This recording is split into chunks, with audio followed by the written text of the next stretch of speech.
Salut, ici le coach Saifeddine El Gharbaoui, coach d'affaires et fondateur de l'école des affaires. Et je suis toujours heureux et très content de vous revoir au sein de cette troisième vidéo dans laquelle nous allons aborder un sujet extraordinaire. Comment dominer votre marché, jouer grand et ne pas jouer avec les petits dans la compétitivité. Et justement, quand on parle de la domination, les gens, ils ont peur de ce mot. Ils se disent, est-ce qu'on peut vraiment dominer le marché? Oui, vous pouvez dominer le marché si vous arrivez à dominer un certain nombre d'axes dans votre vie, notamment à dominer vos pensées. Et justement, laissez-moi vous poser une question. Qu'est-ce qui pousse les gens justement à embrasser l'échec au lieu d'embrasser le succès en business?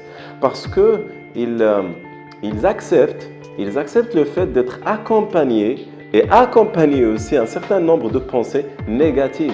Ce que j'appelle moi les poisons de pensée. Par exemple, je trouve un certain nombre de chefs d'entreprise qui me disent la concurrence est plus forte que nous. Le produit de l'autre est meilleur que le nôtre. Par exemple, ils disent que nous n'avons pas une bonne équipe, etc., etc. Peut-être ils ont raison, mais non, mais sérieusement. En disant cela et en ne faisant aucune action, est-ce que cela vous aidera à atteindre vos objectifs? Donc, avant de dominer le marché, vous devrez dominer vos pensées. Comme disait un sage, avant la pensée, il y avait la paix, après la pensée, il y a la guerre. S'il vous plaît, désapprenez les pensées qui vous empêchent à avancer. Voici un certain nombre de pensées que j'adore et que je lis chaque matin.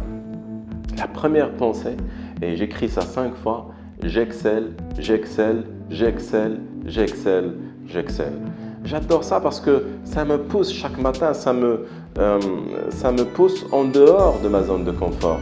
Chaque jour, quand j'écris ces 5 mots, excel, excel, excel, c'est comme si je dis à moi-même d'être toujours meilleur de ce que j'étais hier dans tous les axes de mon business, au niveau de la boussole, des valeurs à travers lesquelles je pilote mon business, à travers les objectifs que je fixe pour moi-même et pour mon équipe, à travers les process que je mets en place, à travers les techniques marketing et de vente que j'utilise dans mon business, à travers aussi les masterminds, le réseautage que je fais dans le cadre de plusieurs clubs, notamment le club des dirigeants, le prestigieux club numéro 1 leader en réseautage au Maroc, etc., etc.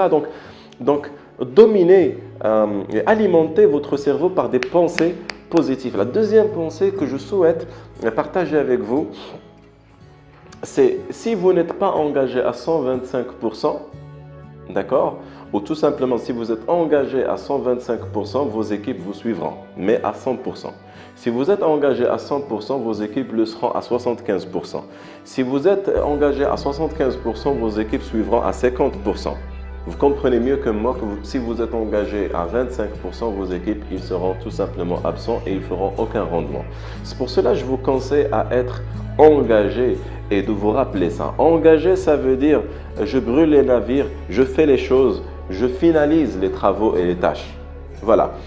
Une autre pensée que je souhaite partager avec vous, c'est tout simplement le succès cette année est une urgence. Le succès cette année est une urgence. Et certainement, vous vous posez la question, mais non, mais le succès, on ne peut pas l'avoir en un clin d'œil, on ne peut pas l'avoir, on ne peut pas le certiliser, on ne peut pas avoir la certitude d'avoir le succès en une. Non, mais peu importe. Mais c'est une pensée que j'accepte, que j'alimente. Je suis en train d'affamer le doute en moi. Et je garde cette certitude en moi. Et chaque matin, chaque soir, quand je lis ça, et quand parfois je suis fatigué et que je n'ai pas envie de faire les choses, rien que cette phrase me booste et tout simplement me donne ce déclic, cette conscience, cette nouvelle conscience, ce pouvoir, cette énergie qui me revitalise pour justement avancer et voir toujours en face de moi et embellir mon avenir. Alors, la première idée que je souhaite partager avec vous, justement pour dominer votre marché, dominez vos pensées, c'est très important. Le deuxième type de domination, c'est la domination du temps. Vous devrez dominer le temps. Vous savez quoi? Nous avons tous 24 heures par jour, sauf que Bill Gates gagne des millions, voire des milliards, et d'autres gagnent des miettes de dirhams. Quelle est la différence justement? Comment ces gens-là, comment les leaders, comment les gens qui réussissent arrivent à gérer le temps? Justement, ils ne gèrent pas le temps, ils le dominent. C'est-à-dire qu'ils ne laissent pas le temps ils laissent pas les autres envahir leur champ de temps et d'activité, mais c'est les leaders, c'est les grands, c'est les entrepreneurs d'élite qui décident quoi faire, quand le faire et comment le faire. Et au lieu de dire si j'ai le temps, je vais chercher ce client, si j'ai le temps, je vais envoyer cette offre et je vais espérer à ce que le client accepte cette offre-là, non, les leaders et les entrepreneurs d'élite créent le temps. Ils se disent voici nos priorités business. Et justement, j'ai un modèle que je souhaite partager avec vous. Et ce modèle, je le partage avec mes participants au sein de l'école des affaires. Je donne à mes participants cet agenda, vous voyez, donc cet agenda de champion qui permet à chaque entrepreneur, à chaque chef d'entreprise dans l'école, à ce qu'il ait déjà trois choses. La première, une clarté totale par rapport à comment utiliser sa journée. Et c'est pour cela qu'on l'appelle chez nous à l'école des affaires la journée de la victoire ou le plan de la victoire. Et le plan de la victoire, c'est un ensemble de tâches, de choses à faire d'une manière systématique à travers l'agenda parce qu'elle est faite de telle sorte à ce qu'elle pousse chaque entrepreneur à faire ce qu'il doit faire chaque jour, de telle sorte à ce qu'il empoche la victoire et le succès. Le deuxième pilier de cet agenda, c'est quelles sont les cibles de la journée. Vous devrez focaliser sur des cibles. Et je donne à mes participants une stratégie qui s'appelle 5 x 5 x 5 x 5. Il faut appeler au minimum 5 clients par jour. Je dis bien minimum. Et il y en a des gens à l'école qui ont arrivé même à 20 appels par jour et je trouve que ça c'est super extraordinaire alors qu'avant ils ne dépassaient même pas 2 appels à 3 appels. Je parle des chefs d'entreprise. Donc 5 appels téléphoniques par jour. Deuxième chose, c'est 5 emails par jour. Ces 5 emails, ils peuvent être tout simplement une relance, ils peuvent être tout simplement un certain nombre un email, on va dire, de remerciement, un email de politesse, un email de suivi, etc. Ça pourra être un email de félicitations d'anniversaire et justement c'est le troisième x 5. Féliciter 5 personnes et leur dire joyeux anniversaire et ça vous pouvez le trouver sur Facebook, sur LinkedIn ou tout simplement les gens de la famille ou tout simplement les membres de votre équipe, de vos collaborateurs. x5 aussi, c'est rencontrer 5 personnes chaque semaine. Donc rencontrer soit en réseautage, soit des clients, soit des partenaires, peu importe. Et moi je dis le business c'est rencontrer les gens. Voilà, donc gardez ça en tête. Avoir le business, c'est rencontrer beaucoup de gens. Donc 5 personnes par semaine, c'est vraiment très peu, mais c'est un très bon début. Et bien sûr, planifier entre 3 à 5 déjeuners ou dîners, si vous voulez, d'affaires ou tout simplement professionnels. Et d'une manière générale, dominer le temps veut dire il faut faire les choses les plus importantes. D'une manière générale, il y a dans la classification des tâches de ce que vous faites pour votre business, il y a les tâches qui ne servent à rien du tout. Il y a des tâches qui servent à booster votre énergie pour obtenir les résultats, notamment l'énergie physique, émotionnelle, intellectuelle, spirituelle, et on ajoute la gestion du temps et la gestion de l'argent. Et bien sûr, pour obtenir les résultats, les tâches orientées résultats, c'est appeler le client, c'est envoyer les devis, c'est closer les contrats en cours et c'est empocher l'argent, ça veut dire le recouvrement. Donc si dans votre journée, vous faites autre chose que ce type de tâches, ça veut dire que vous êtes en train de perdre du temps et vous êtes en train de perdre la carte de route pour réussir dans votre business. Donc deuxième pilier, c'est justement les cibles. Troisième chose et dernière, c'est l'évaluation de la journée. Je demande à mes participants d'évaluer leur journée de 0 à 10. 10, je suis satisfait, 0, je ne suis pas satisfait, 5, c'est moyen. Et je leur demande de se demander justement, de se poser la question, qu'est-ce qu'il faut faire pour améliorer le score, pour améliorer le rendement de cette journée. Donc, dominez votre temps, créez le temps et ne le gérez pas et ne soyez pas à la merci des temps des autres. Troisième domination, dominez l'argent. Dominez l'argent. S'il vous plaît, est-ce que vous pouvez imaginer qu'un entrepreneur aujourd'hui ne connaît même pas quel est le chiffre d'affaires cible de cette année? Il n'a pas d'objectif, il n'a pas le chiffre d'affaires cible du mois, il n'a pas le chiffre d'affaires cible de la semaine, il n'a pas le chiffre d'affaires cible du jour, de la journée. Comment il peut piloter ses équipes? Comment il peut piloter son argent s'il ne connaît même pas quelle est la cible?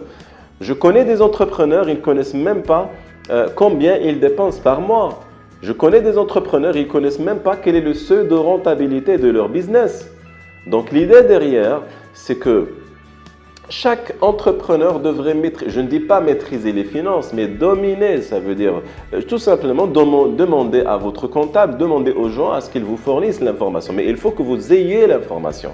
Soyez, s'il vous plaît, obsédé, hein, je le dis bien, obsédé de manière vraiment magnifique et positive par le gain d'argent. D'accord? C'est-à-dire, cherchez les clients qui vous donnent de l'argent, cherchez les clients qui ont l'argent, cherchez les clients qui boostent votre entreprise. Quand je dis ça dans mes séminaires, il y en a des gens qui me disent « mais non, mais il y a d'autres clients avec qui il faut travailler, c'est pas gentil, il ne faut pas juste chercher l'argent, etc. » Cher ami, vous êtes dans le business. Et dans le business, si vous ne gagnez pas, d'accord, si vous ne réussissez pas, si vous n'empochez pas de l'argent, vous fermez la boutique. Et vous serez le responsable de la sortie de plusieurs familles qui vont quitter votre business en train de mendier les autres. Cher ami, le succès, empocher l'argent dans votre business, c'est une responsabilité, c'est une obligation, c'est une urgence. Il faut vendre.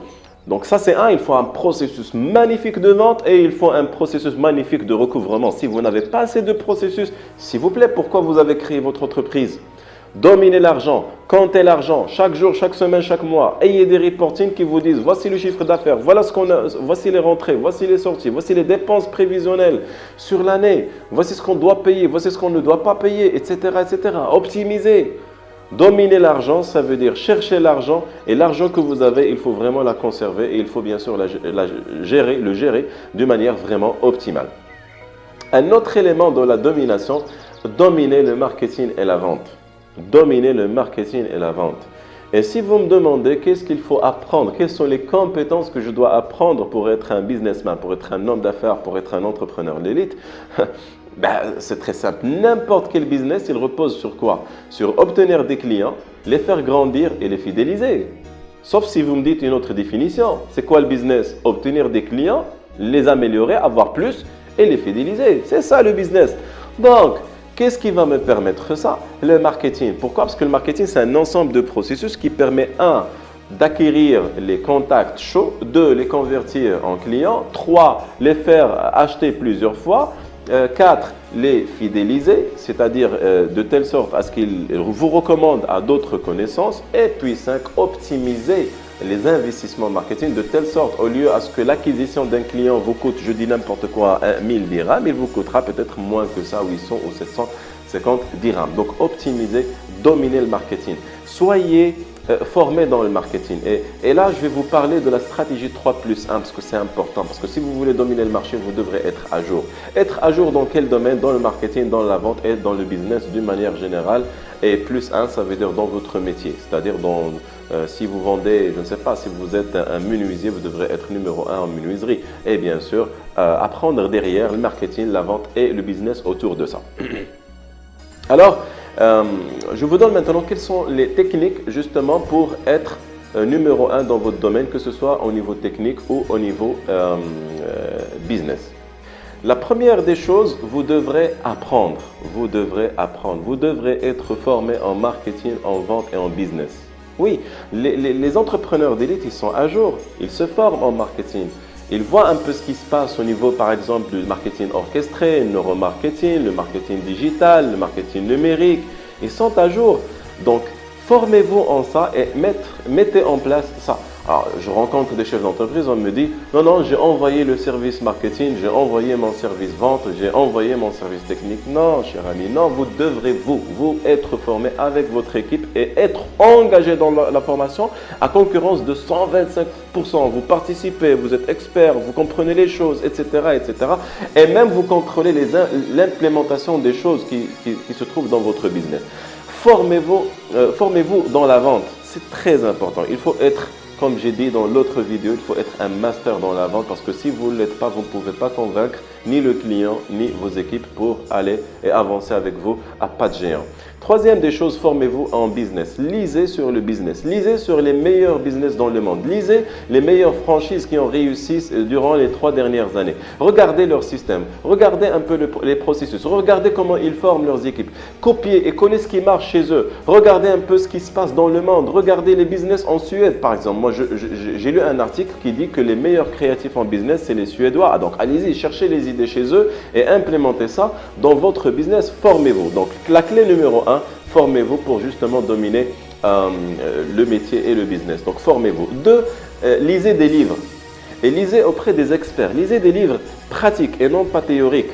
Lisez des livres auprès des meilleurs. Par exemple, le numéro 1 en marketing classique, on va dire, c'est Jay Abraham. Numéro 1 en marketing internet, c'est Frank Kern. Formez-vous auprès, par exemple, des meilleurs dans la vente. Numéro 1, selon moi, dans la vente, c'est Jeff Gitomer ou Jeffrey Fox. Donc, c'est des gens qui vont vous donner des pépites en or sur comment vendre et quelle est la manière la plus optimale pour augmenter les ventes et fidéliser les clients. Donc, lisez des livres, c'est très important, très important. Par exemple, les recherches disent que si vous arrivez à allouer 1 heure pour la lecture, c'est comme si vous lisez presque 60 pages par jour. Si vous lisez 60 pages par jour, à la fin de la semaine, vous lisez un livre. Si vous lisez un livre par semaine, à la fin du mois, vous lisez 4 livres. À la fin de l'année, certainement, vous allez dépasser 200 livres. Donc, juste s'il vous plaît, imaginez ça. Juste s'il vous plaît, imaginez ça. Vous lisez 200 livres dans le marketing, dans la vente, dans le business, dans un monde où il y a une paralysie physique et mentale. Les gens ils sont paresseux, ne font rien. Si vous faites ça, vous dépassez le monde. Vous serez à jour, vous serez numéro 1 dans votre domaine, sans aucun calcul, sans aucune déviation. On ne peut même pas parler avec vous, on ne peut même pas vous suivre parce que vous êtes vraiment devant. Donc, lisez des livres. 3. Transformez votre voiture en une université mobile.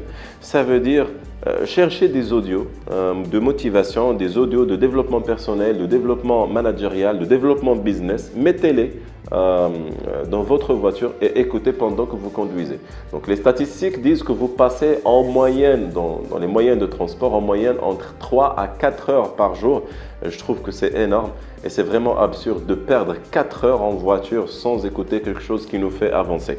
Et la quatrième stratégie pour justement dominer votre métier et votre business, s'il vous plaît, c'est être coaché. Cherchez à être coaché, cherchez un mentor, cherchez un superviseur, quelqu'un tout simplement qui vous dit faites les choses.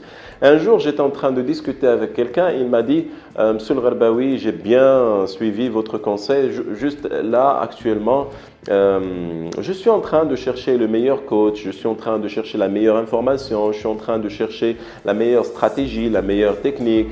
Et je lui ai dit, cher ami, vous êtes fou, vous êtes en train de perdre du temps. Il m'a dit, pourquoi? Je lui ai dit, mais tout simplement, vous avez besoin de quelqu'un qui vous dit, bouge! C'est tout. Et c'est ça la supervision et le coaching, si vous voulez, j'essaie de le simplifier, mais c'est ça. Si vous avez quelqu'un chaque jour, chaque semaine qui vous dit, allô, qu'est-ce que vous avez fait? Comment vous l'avez fait? Quand est-ce que vous allez le faire? Il va vous booster, vous allez faire des choses, vous allez bouger. Et dans le business, le plus, vous devrez avoir un coach, si vous voulez, qui connaît dans votre métier, qui connaît dans votre business, qui vous pousse à justement faire les bonnes choses et non pas les mauvaises choses. La dernière chose que je souhaite partager avec vous dans cette vidéo, dominer le monde de l'action. Dominer l'action. Et en fait, c'est marrant de voir que quand vous observez les gens, vous voyez qu'il y en a 4 catégories d'action. La première, c'est pas d'action. C'est les gens qui ne font rien du tout. Et ils ne font rien du tout parce qu'ils ne croient pas que leurs actions peuvent ramener des résultats. La deuxième catégorie de gens et d'entrepreneurs, et c'est ça ce qui est bizarre, c'est moins d'actions. C'est les gens qui font moins d'actions. Ils peuvent faire plus, mais ils disent non, on va faire moins parce que tout simplement on n'a pas le temps, on est occupé, etc., etc. Et ils se retrouvent avec des miettes de dirhams, des miettes de clients et bien sûr beaucoup de dépenses. Et ils courent à droite, à gauche, ils s'endettent et le mois prochain ils vont faire la même chose et comme ça, reboulotte.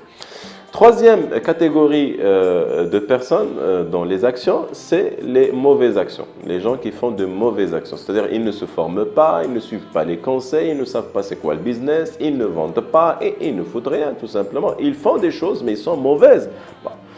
Alors maintenant, la quatrième catégorie, c'est tout simplement faites les bonnes choses massivement. Faites les bonnes choses massivement. Je répète, faites les bonnes choses massivement. Ça signifie quoi? Ça signifie que ne me dites pas non, chez nous, nous travaillons intelligemment, mais avec moins d'efforts. Non.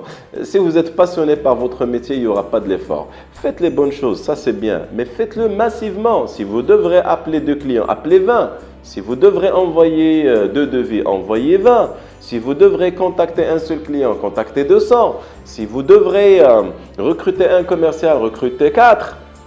Faites les bonnes choses massivement. Si par exemple vous avez planifié 10 actions aujourd'hui, faites 20. Les gens me disent ouais, mais si on fait 20, on ne va pas pouvoir les compléter. C'est pas grave, faites 20 et faites 14 et ne complétez pas les 6. En moins, vous avez dépassé votre productivité, vous êtes devenu plus focalisé, plus massif, vous faites plus que les autres, vous dominez votre marché parce que les autres ne font pas ce que vous faites. Dominez s'il vous plaît les actions parce que en fait, il y a une autre remarque que je souhaite partager avec vous. Est-ce qu'il vous arrive de planifier un rendez-vous, vous êtes sûr et certain que vous avez bien planifié le parcours et que vous arrivez en retard? Est-ce que ça vous arrive? Certainement oui. Alors maintenant, la question c'est pourquoi? La question c'est tout simplement parce que vous avez sous-estimé le chemin, vous avez sous-estimé les efforts et les actions que vous devrez faire pour y arriver à temps. C'est pour cela que les gens ils commencent à vous dire « Ah, j'ai trouvé un accident. Ah, j'ai trouvé la route bouchée. Ah, ouais, mais tout ça, ça veut dire tout simplement vous n'avez pas planifié ça à l'avance. Vous devrez faire plus que ce que les autres font. C'est la clé. La clé de la réussite, c'est de se dépasser sur tous les plans. Vous devrez dépasser les autres sur le plan mental, sur le plan physique, sur le plan spirituel, sur le plan émotionnel, sur le plan business, sur le plan métier. Faites plus que les autres et vous allez dominer les autres et le marché. Merci pour votre écoute et votre attention. À la prochaine.